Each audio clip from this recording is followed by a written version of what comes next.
Hello সবাইকে, আমি ব্রততী। আজ থেকে আমার কিন্তু ইউটিউবের জার্নিটা তোমাদের সাথে শুরু করছি। আশা করি তোমরা সবাই পাশে থাকবে, আমার ভিডিওটা তোমরা সবাই দেখবে। তাহলে চলো, আমাদের ফার্স্ট ভিডিও হচ্ছে অ্যানিভার্সারি ভিডিও। আমরা সেই দিনটা কি করেছিলাম সকাল থেকে সেটাই তোমাদের সাথে শেয়ার করব।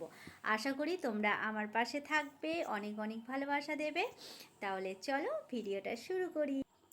প্রথমেই তোমাদের সবাইকে কিন্তু একদম ইন্ট্রোটা দিয়ে দিলাম। তাহলে হ্যালো এভরিওয়ান, তোমরা সবাই কেমন আছো? আজকে একদম ফার্স্ট ব্লগ নিয়ে তোমাদের সাথে চলে এসেছি। তোমাদের কেমন লাগলো সেটা কিন্তু অবশ্যই পুরো ভিডিও দেখে তারপর জানিও।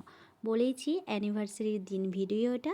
সকালবেলা স্নান সেরে তারপর রেডি হয়ে চলে গেছিলাম মন্দিরে, মা বর্গভীমার মন্দিরে। এটা হচ্ছে তমলুকে আছে, তো ওখানেই পুজো দিলাম। 8টা বছর বিয়ের বয়স হয়ে গেল, কিন্তু বিশ্বাস করো একদিনও যেতে পারিনি। অনেকবার চেষ্টা করেছি, অনেকবার প্ল্যান করেছি, কিন্তু কথাতেই আছে মা যদি না টানে তাহলে কি করে আর যাব। কিন্তু আজকে সত্যি সত্যি মা টেনেছে, দেখো সেখানে গিয়ে আমি একদম মন ভরে পুজো দিতে পেরেছি। তো তোমাদের সাথে সেটাই কিছু কিছু ক্লিপ নিয়ে সেগুলোই শেয়ার করছি।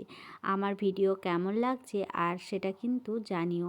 আর আমার চ্যানেলটা যদি ভালো লেগে থাকে তোমরা অবশ্যই সাবস্ক্রাইব করে আমার পাশে থেকো। তারপরে পুজো সেরে কিন্তু আমি চলে গেছিলাম আমি বাঙালিতে। ভীষণ খিদে পেয়েছিল দুপুরবেলা, বুঝতেই পারছো। তো একটা লাঞ্চ থালি নিয়ে নিয়েছিলাম, দুটো, আমি আর আমার বরের। তো ওখান থেকে আমার ছেলে খেয়ে নিচ্ছে, কারণ ও তো বিশাল খায়, বুঝতেই পারছো। তো কি লাঞ্চ মেনুতে আছে সেটাই তোমাদের সাথে চলো শেয়ার করি। এই যে দেখতে পাচ্ছ খাবার দেওয়া কমপ্লিট হয়ে গেছে ওদের। এখানে আছে, প্রথমেই দেখালাম শুক্তো ডাল, তারপর শাক ভাজা, আরেকটা ভাজা ছিল, আর স্যালাড, লেবু, গয়না বড়ি ভাজা, মটন, আর ছিল পায়েস, মিষ্টি আর চাটনি, আমের চাটনি। তো বেশ টেস্টি ছিল খাবারগুলো। তারপরে বিকেলবেলা সন্ধ্যে নাগাদ বাড়ি এসে পৌঁছাই, দিয়ে সন্ধ্যেবেলা একটা ছোট্ট সেলিব্রেশন করেছিলাম, একটু রিলস বানিয়েছিলাম। এই যে দেখতেই পাচ্ছ, তোমাদের সাথে সেটা শেয়ার করে নিলাম। তাহলে চলো এখনের মতো টাটা, কেমন লাগলো জানিও।